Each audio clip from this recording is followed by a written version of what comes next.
اللہ کے نبی صلی اللہ علیہ وسلم کی سنت تھی کہ آپ بات ایسی کرتے تھے جس سے حق اور باطل ایک دم کلیئر ہوتا تھا، جس میں کنفیوژن نہیں رہتا تھا۔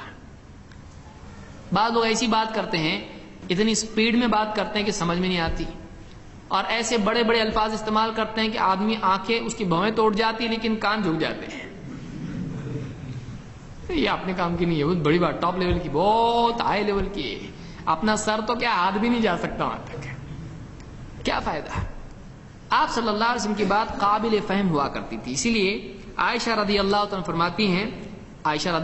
فرماتی ہیں کان کلام رسول اللہ صلی اللہ علیہ وسلم کلاما فصلا یفہمہ کل من سمعہ۔ اللہ کے رسول صلی اللہ علیہ وسلم کا کلام فصل ہوا کرتا تھا، ہر سننے والا اس کو سمجھ لیتا تھا۔ آپ کی مجلس میں بچے، بڑے چھوٹے، بڑے، غریب امیر، دیہاتی شہری، پڑھا لکھا ان پڑھ، نیا پرانا، سب ہوا کرتے تھے، مرد اور عورت سب ہوتے تھے، لیکن آپ ایسے انداز میں بات کرتے تھے کہ ہر سننے والا اس بات کو سمجھ لیتا تھا۔ یہاں پر کلاما فصلا کے معنی علماء نے دو بیان کیے ہیں۔ فصل کے معنی کیا ہوتے ہیں؟ الگ کرنا۔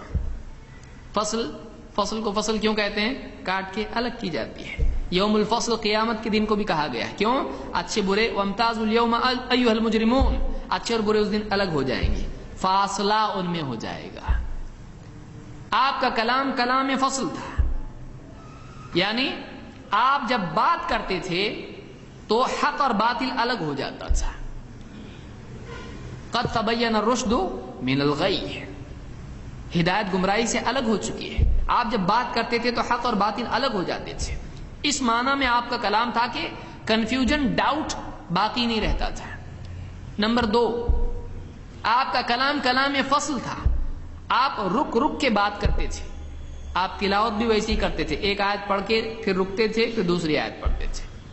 آپ گفتگو کرتے تھے، ٹھہر کے آپ گفتگو کرتے تھے، ایک بات، ایک کانسیپٹ، ایک سینٹنس دوسرے سے الگ ہوتا تھا تاکہ مکس اپ نہیں ہو جائے کچھ۔